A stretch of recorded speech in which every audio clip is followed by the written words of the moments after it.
আপনারা জানেন যে এই বিএনপি ক্ষমতায় আসার আগে খুব জনপ্রিয় একটা স্লোগান ছিল, দিল্লি না, পিন্ডি না, ঢাকা ঢাকা ঢাকা, এরকম একটা কথা।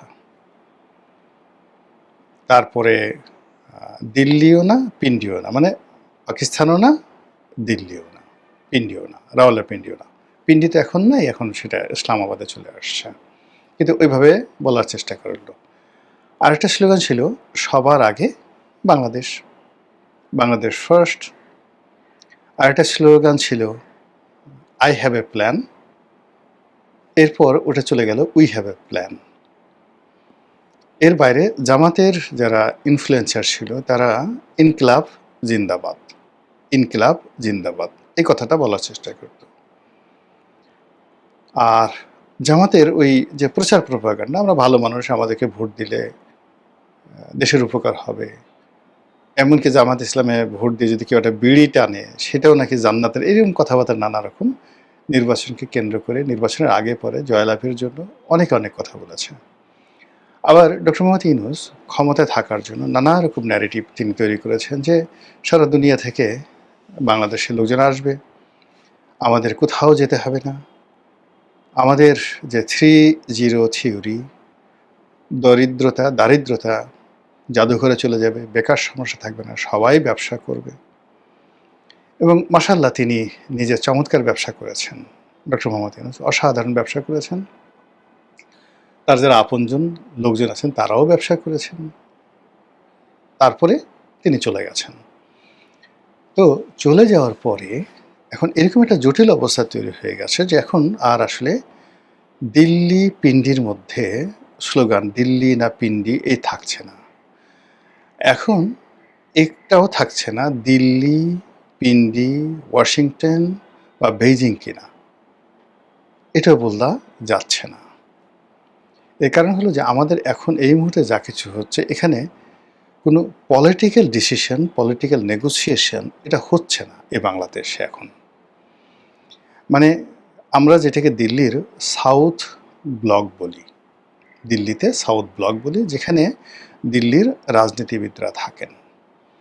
বাংলাদেশের বিষয়গুলো নিয়ে সেই সাউথ ব্লকের যারা কর্মকর্তা রয়েছেন, থিঙ্ক ট্যাঙ্ক রয়েছেন, রাজনীতিবিদ রয়েছেন, তারা আর বাংলাদেশের বিষয়টা দেখাশোনা করছেন না। বাংলাদেশের বিষয়টা দেখাশোনা করছে, আমরা বাংলাদেশে যেটিকে উত্তরপাড়া বলি, তো সেখানে তাদের যে মিলিটারি ইন্টেলিজেন্স রয়েছে, তাদের যে নিরাপত্তা বিভাগ রয়েছে, নিরাপত্তা বিশ্লেষক রয়েছে অজিত দোভাল, তিনি তার সঙ্গে সঙ্গে তাদের বিদেশের মাটিতে যে সকল কমব্যাট চালানো হয়, অপারেশন চালানো হয় রয়ের মাধ্যমে, মোসাদ, সিআইএ, এই প্রতিষ্ঠানগুলো বিদেশের মাটিতে যখন কোনো সামরিক অভিযান পরিচালনা করে, গুপ্ত হত্যা করে, অপারেশন পরিচালনা করে, যে কমব্যাট পরিচালনা করে, এটি তখন আর রাজনীতিবিদদের হাতে থাকে না। রাজনীতিবিদরা এটা জানেই না। রাজনীতিবিদরা তাদের যে টোটাল যে ফাইলগুলো, সেই ফাইলগুলো তারা তাদের ডিফেন্স মিনিস্ট্রিতে চলে যায়। এমনকি এমন কতগুলো গুরুত্বপূর্ণ থাকে যে তাদের ডিফেন্স মিনিস্টার, যেমন ভারতের এমন অনেক গুরুত্বপূর্ণ বিষয় আছে যেগুলো অজিত দোভাল জানেন, কিন্তু প্রতিরক্ষামন্ত্রী রাজনাথ সিং জানেন না। আবার পাকিস্তানের অনেকগুলো বিষয় রয়েছে যেগুলো সেনাপ্রধান জানেন, অসীম মুনির জানেন, কিন্তু প্রধানমন্ত্রী জানেন না। এবং এইটা যে কতটা গুরুত্বপূর্ণ, এটা আবুল মনসুর আহমদের আমার দেখা রাজনীতির যে 40 বছর, সেই বইতে তিনি খুব চমৎকারভাবে বর্ণনা করেছেন। তিনি অল্প কয়েকদিনের জন্য ভারপ্রাপ্ত প্রধানমন্ত্রী ছিলেন, যখন হোসেন সৈয়দ সোহরাওয়ার্দী আমেরিকাতে গিয়েছিলেন, বেশ কিছু দিনের জন্য তাকে ভারপ্রাপ্ত প্রধানমন্ত্রী করা হয়েছিল। ঠিক ওই সময়টাতে তিনি যখন কিছু সামরিক গুরুত্বপূর্ণ নথি দেখতে চাইলেন, স্থাপনা দেখতে চাইলেন, তখন তাকে জানানো হলো যেটা আপনি তো দূরের কথা নির্বাচিত প্রধানমন্ত্রী, তাকেও জানানো হয় না, এবং এই সমস্ত জায়গাতে কখনো রাজনীতিবিদদের ঢুকে দেওয়া হয় না। ইট ইজ অ্যাবসলিউটলি মিলিটারির বিষয়। এই কথাটা উনি লিখে গেছেন। তো তদ্রূপ আমাদের বাংলাদেশেও অনেক কিছু বিষয় আছে যেগুলো আসলে অ্যাবসলিউটলি সামরিক বিষয়, যেটা প্রধানমন্ত্রীকেও জানানো হয় না। আবার ভারতও আছে, পাকিস্তান আছে, এবং আমেরিকাতেও আছে। এখন বাংলাদেশের যে বিষয়গুলো আছে, এই মুহূর্তে বাংলাদেশের বিষয়গুলো আছে, সেটা পলিটিক্যাল সলিউশন বা পলিটিক্যাল যে মানে ইনফ্লুয়েন্স, এই ইনফ্লুয়েন্সের পর্যায়ে নেই। যখন একটা রেজিম চেঞ্জ হয়, যেমন বাংলাদেশের শেখ হাসিনার যে রেজিমটা চেঞ্জ হয়েছে, এই রেজিমটা চেঞ্জ হওয়ার পিছনে জো বাইডেন বা তাদের পররাষ্ট্রমন্ত্রী যারা ছিলেন তাদের ভূমিকার চাইতে এখানে যেটা বন্ধ করা হয়েছে রিসেন্টলি, সেটা হলো তাদের একটা প্যাসিফিক কমান্ড ছিল, ইন্দো প্যাসিফিক কমান্ড। তো সেই ইন্দো প্যাসিফিক কমান্ডের নেতৃত্বে যারা মিলিটারি বিশেষজ্ঞ ছিলেন তারা এটা হ্যান্ডেল করবে। যদি ডিপ স্টেট, পাকিস্তানও ঠিক সেম ঘটনা ঘটেছে, অর্থাৎ ইন্দো প্যাসিফিক কমান্ড থেকে সেটা আসছে। ইন্দো প্যাসিফিক কমান্ডের সঙ্গে সরাসরি পেন্টাগনের যোগাযোগ, আর পেন্টাগনেরই একটা অংশ হলো সিআইএ। আর সিআইএর দুটো শাখা আছে, একটা হলো পলিটিক্যাল শাখা আর একটা হলো মিলিটারি শাখা। মিলিটারি শাখা সরাসরি সামরিক বাহিনী কর্তৃক নিয়োজিত হয়, আর পলিটিক্যাল যে বিষয়টি সেটি প্রেসিডেন্ট ডোনাল্ড ট্রাম্প তার ইচ্ছা মতো সিআইএর প্রধান বা নিরাপত্তা বিশ্লেষক যেমন তুলসী গ্যাবার্ডকে নিয়োগ দেওয়া হয়েছিল, ঠিক ওই রকমভাবে নিয়োগ দেওয়া হয়। তো সেই দিক থেকে যদি বাংলাদেশে ডিপ স্টেট পলিসি আমেরিকা করে থাকে, এবং সেটা করেছে, ডোনাল্ড ট্রাম্প বলেছেন, তাহলে এটা আর হোয়াইট হাউসের বিষয় নেই, এটা আর ওয়াশিংটনের বিষয় বলা যাবে না, এটা পররাষ্ট্র মন্ত্রণালয়ের বিষয় বলা যাবে না, এটা মার্কিন যাকে বলা হয় ডিপার্টমেন্ট অফ জাস্টিস সেটার বিষয় বলা যাবে না, এটা সিনেটে আছে বা কংগ্রেসে আছে, কংগ্রেসের বিলের মধ্যে জড়িত না, এটা অ্যাবসলিউটলি 100% পেন্টাগনের হাতে চলে গেছে। তো যখন পেন্টাগন তার শক্তিমত্তা, মিলিটারি ইন্টেলিজেন্স এগুলো ব্যবহার করে অনেকটা সেমি যুদ্ধ, গেরিলা যুদ্ধ কিংবা একটা দেশকে উত্তপ্ত করার ক্ষেত্রে, সেখানে আক্রমণ পরিচালনা করার ক্ষেত্রে যা কিছু করে, তখন সেই সকল দেশ মোটামুটি একটা যুদ্ধ ঝুঁকির মধ্যে থাকে, অভ্যন্তরীণ কিংবা বহির্শত্রু এরকম একটা যুদ্ধের মধ্যে থাকে। যেমন এখন যেটা তাইওয়ানের বিষয়টা বা ইরানের বিষয়টা, ইউক্রেনের বিষয়টা, এটা আসলে ডোনাল্ড ট্রাম্পের উপর নির্ভর করে, সে শুধুমাত্র বকর বকর করছে, পুরো বিষয়টি আসলে নির্ধারিত হচ্ছে পেন্টাগন থেকে। কাজে আমাদের দেশে ফার্স্ট থিং হলো আপনাকে বিশ্বাস করতে হবে যে কোনো আপনার ডিপ স্টেট নেই, কোনো ডিপ স্টেট ছিল না, নাথিং। তাহলে আমেরিকার সাথে যে বাংলাদেশের সম্পর্ক ঢাকা ভার্সেস ওয়াশিংটন হবে। আর যদি এখানে ডিপ স্টেট থাকে তাহলে আপনি বলবেন Dhaka versus Pentagon, Dhaka versus, এর বাইরে কোনো দাড়ি কমা সেমিকোলন কিচ্ছু নেই। আর আমাদের যারা রাজনীতিবিদ তারা যতই মার্কিন পররাষ্ট্র দপ্তরে দৌড়াক, ডোনাল্ড ট্রাম্পের অফিসে দৌড়াক, লবিস্টের পিছনে দৌড়াক, কিন্তু এটা সামরিক চ্যানেলে যতক্ষণ না পর্যন্ত এটা নেগোসিয়েশন না হবে ততক্ষণ পর্যন্ত এই যে একটা গ্যারাকল জাতাকল এর মধ্যে থেকে আমেরিকার জায়গা থেকে আমরা বেরোতে পারবো না। এই গেল আমেরিকা অর্থাৎ পেন্টাগন। Secondly Mossad. এখন মোসাদকে বলা হয় পৃথিবীর সবচেয়ে দুর্ধর্ষ, এর চেয়ে দুর্ধর্ষ, এর চেয়ে ইফেক্টিভ এবং এর চেয়ে ধ্বংসাত্মক বিষয় নেই। মোসাদ যেখানে তাদের স্বার্থ আছে সেখানে যদি তারা হস্তক্ষেপ করে, নট লাইক দ্যাট। মোসাদ কিছু কিছু জায়গাতে তারা তাদের একটা বাফার জোন গড়ে তোলে, সেফ জোন গড়ে তোলে, এবং তাদের জন্য সেই সেফ জোনটি এই মুহূর্তে পৃথিবীর সবচেয়ে বাফার এবং সেফ জোনটি হলো ভারত।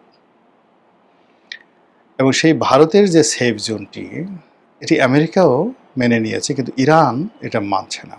আপনি দেখেন এই যে এখন ইরানের সাথে আবার নতুন করে যুদ্ধ হলো এবং ভারতীয় জাহাজগুলো সেখানে বন্ধ করে দিয়েছে, এবং তারা নরেন্দ্র মোদীকে ডাইরেক্ট বলেছে যে তুমি যদি তোমার এই বাফার জোনটি ওখান থেকে না সরাও তাহলে সেখান থেকে সরাসরি আমরা এখান থেকে আমাদের জানা আছে যে কোথায় তোমরা ড্রোন উৎপন্ন করছো ইসরায়েলের জন্য, কোথায় তোমাদের অফিস আছে, কি আছে, ডাইরেক্ট আমরা এখান থেকে তোমাদেরকে আক্রমণ করব।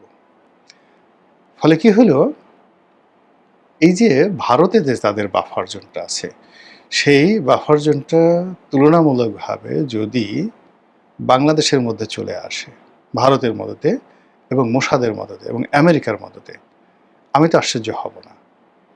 যেটি বুঝতে বুঝতে হয়তো দেখা গেল যে ইরানের অনেক সময় লাগবে, আর ইরান যত সহজে ভারতে আক্রমণ করতে পারবে তত সহজে বাংলাদেশের মধ্যে কিন্তু তারা আক্রমণ করতে পারবে না, বিকজ এটা এত পাবলিকলি মানে ডেন্সিটি এখানে অনেক বেশি, যে এখানে যে কোনো একটা দুর্ঘটনা ঘটার সঙ্গে সঙ্গেই প্রচুর ক্যাজুয়ালিটি হবে, অস্বাভাবিক ক্যাজুয়ালিটি হবে। ফলে বাংলাদেশের সঙ্গে মোসাদের যে রিলেশন নিয়ে ইদানিং যে কথাবার্তা হচ্ছে, এবং অনেক দিন থেকে আমরা অমুকে মোসাদের এজেন্ট, অমুকে মোসাদের কাছে টাকা নিয়েছে, মানে নানা রকম যে কথাবার্তা আমরা শুনে আসছি, সেটা যদি পেন্টাগন ভার্সেস ঢাকা হয়, ডিপ স্টেট হয়, এখানে মোসাদ অনিবার্য। গেল মোসাদের কথা। এরপর আসেন যখন আমেরিকা এবং বাংলাদেশের সম্পর্ক, এটি আর রাজনৈতিক পর্যায়ে থাকবে না, এটি CIA versus Pentagon versus even not FBI, CIA এবং পেন্টাগনের মধ্যে চলে যাবে। ঠিক সেই সময়টাতে ভারতও এই বিষয়টি আর পলিটিক্যালি সলিউশন করবে না, করতে পারবে না, তাকেও তার সেই মিলিটারি উইংসকে কাজে লাগাতে হবে। এবং এই গত 2 বছর ধরে আপনি চিন্তা করেন, ঘন ঘন নরেন্দ্র মোদী এবং অমিত শাহ এবং যাকে বলা হয় তাদের অজিত দোভাল, আসাম, বিহার, ত্রিপুরা এবং কলকাতাতে ঘন ঘন আসছে। যেভাবে মমতা ব্যানার্জিকে হটিয়ে অনেকটা বাংলাদেশের কায়দায় ভোট র্যাগিং করে 2 নম্বরই করে তারা পশ্চিমবঙ্গের ক্ষমতা বিজেপি দখল করেছে, যেভাবে শুভেন্দুর মতো মমতার একজন সাধারণ কর্মীকে যেভাবে সেখানে প্রতিষ্ঠিত করা হয়েছে, ইট মিনস কলকাতা কেন্দ্রিক, কলকাতাতে যেভাবে ব্রিটিশ জমানাতে ফোর্ট উইলিয়াম দুর্গ তৈরি করা হয়েছিল, ইতিহাস বারবার ঘটতে থাকে। দেখেন, মানে আমি বারবার ইতিহাস বলি এই কারণে যে যেহেতু ইতিহাসের ছাত্র, একই ঘটনা বারবার ঘটে। ইস্ট ইন্ডিয়া কোম্পানি তাদের যে সাবকন্টিনেন্টাল যে headquarter, that was in Madras, মানে এখন যেটাকে আমরা দক্ষিণ ভারত বলি, নরেন্দ্র মোদীর যে এলাকা গুজরাট, মুম্বাই, মানে এই পুরো দুটো অংশ, একটা হলো উত্তর ভারত আর একটা হলো দক্ষিণ ভারত। তো উত্তর ভারতের যে অংশ, সেই অংশের মধ্যে প্রাইম যে জায়গাগুলো আছে তার মধ্যে ধরেন দিল্লি, এলাহাবাদ, রাজস্থান, এই জায়গাতে আপনি গিয়ে দেখেন, এটাকে বলে উত্তর ভারত। আর দক্ষিণ ভারত বলতে ওই যে শিবাজি রাওদের ওই পুরো এলাকা, দাক্ষিণাত্য, মাদ্রাস, গুজরাট, এই সমস্ত এলাকা। তো ওখানে তারা প্রথমে ঘাঁটি করল, মাদ্রাজে তাদের ঘাঁটি করলো, মাদ্রাস প্রেসিডেন্সি এটা দীর্ঘদিন নাম ছিল। কিন্তু পরে দেখলো যে না, কৌশলগতভাবে মাদ্রাজের চাইতে তাদের জন্য হুগলি এবং তাদের জন্য কলকাতা, হুগলি, মুর্শিদাবাদ এবং বাংলা, বিহার, উড়িষ্যার গুরুত্বপূর্ণ, এবং বাংলা, বিহার, উড়িষ্যার এই এলাকাকে ডমিনেট করার জন্য এই প্রথম তারা ওখানে একটা দুর্গ নির্মাণ করলো, ফোর্ট উইলিয়াম দুর্গ। এবং সেই ফোর্ট উইলিয়াম দুর্গকে কেন্দ্র করে এই পলাশীর যুদ্ধ, এবং পলাশীর যুদ্ধ পরবর্তীতে ইতিহাস জানে যে বাংলা থেকে তারা যে রাজত্ব শুরু করলো, এরপর তারা ধীরে ধীরে মাদ্রাজের দিকে এগুলো সেকেন্ড ফেজে। সেম ঘটনা আরও আগে, অর্থাৎ 1026 সনে ঠিক একই ঘটনা ঘটল। অর্থাৎ দক্ষিণ ভারতে রাজা ছিলেন রাজেন্দ্র, চোল সম্রাট রাজেন্দ্র। তো তিনি এই নরেন্দ্র মোদীর মতো ওই এলাকাতে বেশ সুখে শান্তিতে ছিলেন। কিন্তু এই যে বাংলাতে যে ধন সম্পদ এবং বাংলাতে যে অর্থবৃত্ত এবং এখানে যে প্রবলেমগুলো, পলিটিক্যাল প্রবলেমগুলো শুরু হলো, এটায় তিনি বেশ অস্থিরতা অনুভব করছিলেন। ফলে 1026 সন, মানে আজ থেকে 1000 বছর আগে, সেই চোল সম্রাট রাজেন্দ্র এই বাংলা, বিহার, উড়িষ্যা আক্রমণ করে এটা দখল করে নিলেন। তা এখন দেখেন যে উত্তর ভারতের রাজনীতি, মানে দিল্লি, আগ্রা, এলাহাবাদ, এই যে পুরো যে এলাকাটা, মধ্যপ্রদেশ, ইউপি, এই এলাকার যে রাজনীতি এরা কন্ট্রোল করছে কারা?